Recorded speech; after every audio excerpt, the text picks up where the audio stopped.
Mr Grimley. Thank you, Acting President. I'm trying to edit this as I go to try to reduce the time frame, so we've got a few extra crossbench speakers on. Rise to speak on Ms Patten's Drugs, Poisons and Controlled Substances Amendment, Decriminalisation, Possession and Use of Drugs of Dependence Bill 2022. And from the outset, I'll say that Darren Hedges Justice Party won't be supporting this bill, and won't be any surprise to anyone in this chamber, in particular Ms Patten, who we've had a conversation about previously. But I have to say that our party and myself also, we appreciate what the Reason Party are doing, which is trying to break the cycle of addiction through a health response. However, we don't believe that this is hitting the right balance. We can find some common ground here today, and that's predominantly what I'd like to make my contribution about, because I know with more voices we can encourage the government to do more in the space of rehabilitation. I was going to prosecute the specifics of the bill, but I won't in the interest of time. But I will just make a comment in relation to the word decriminalisation, and it has been mentioned before and previously through media communications of the Reason Party and in the title of the bill, and I'm just not too sure if decriminalisation is the right aspect of this particular bill, but I'll be interested to hear that in the summing up regardless. The bill specifies that no proceedings can be brought against a person after 24 months after the alleged commission of the offence, and from what I've been informed, this is intended to allow for the completion of the education and rehabilitation programs, especially if it goes up for 12 months in duration. Given the use of drug of dependence will become a summary offence, it is likely to impact current and bail thresholds. This bill also allows for an adjourned bond or an adjourned undertaking to be given in instances where a small quantity possession or charge is filed, and this will allow for the drug education and treatment notice to be fulfilled. And the Act already has an extensive section 76, that deals with directing the court to divert someone.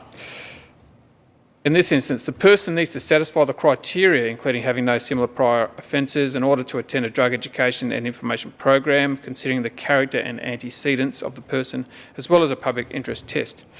But if these criteria are satisfied, the court must not convict the offender. So this already exists under the Act for cannabis offences. The bill seeks to expand this direction to the court for all drugs. The bill seeks to introduce these reforms by the 1st of July 2022, which is a pretty short timeline, and whilst I think Ms Patten and her office have acknowledged this, they've also been clear that in order for this bill to pass, we need additional investment in rehabilitation. And unfortunately, we haven't seen serious investment for some time, which is exceptionally disappointing. Ms Patten has used a few figures when prosecuting a case for the decriminalisation of drugs, and I would just I'll put these on the record, and perhaps we can, if we have time, if you can just come back to me with those statistics. In particular, of the 32,860 drug arrests in Victoria last year, 26,195, or just on 80%, were for drug use or possession only, was one of the quotes. The word arrests has been used throughout communications, but my curiosity piqued when I heard these claims as a former police officer, and I thought, geez, that's a lot of arrests. And it appears that within this statement, it may have been excluded that those arrests also include a summons. And the two processes are quite different, so a summons isn't exactly an arrest. On further investigation, I found that there are 14,438 individual offenders recorded for the last reporting period, starkly less than the 26,195 number that has been used by the Reason Party. In most cases, a number of similar offences will be heard together in the courts. Additionally to this, the CSA data shows that of the 4,797 arrests or summons filed for cannabis offences, there were 2,792 cautions or warnings given. For amphetamines, it was 365 versus 99. And once again, maybe some of these statistical anomalies can be clarified in the summing up. We should also remember that many charges might result in drug education and information programs, adjourned undertakings or CCOs with appropriate conditions. So whilst the numbers still show a huge amount of drug use and possession, we contend that there's been a bit of massaging perhaps in the statistics within this campaign. If anything, it represents an opportunity to invest in more programs in rehabilitation, which I'll talk about shortly. Leads me to the common ground that both our parties share, and that is alcohol and other drug rehabilitation investment.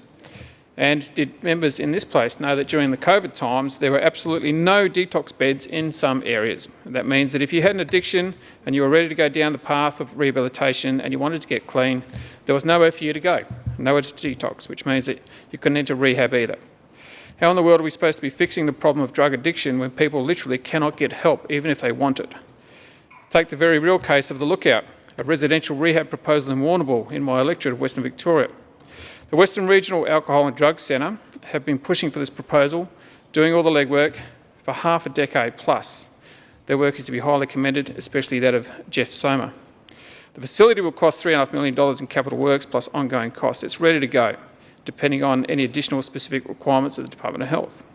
It's been to VCAT, it's been approved and needs to be built next year to ensure it doesn't need to go through the arduous planning process once again. The government, when it raised this funding need, have referred to me in the investments in the budget last year and on the AOD in Crow and Shepparton. Well, as fantastic as these initiatives are, and I welcome the Crow's facilities opening just a few weeks ago, we need to do much, much more. Infrastructure Victoria's 30-year strategy asks the government to build residential detoxification and rehabilitation facilities in regional Victoria to provide equitable access to alcohol and other drug treatment within 5 years. The clock is ticking. Literally. All right. This is totally shameful and we need urgent investment. I can talk a hell of a lot longer about all of this, and I've been given the wind-up, and in the interest of my crossbench colleagues, I will sum up.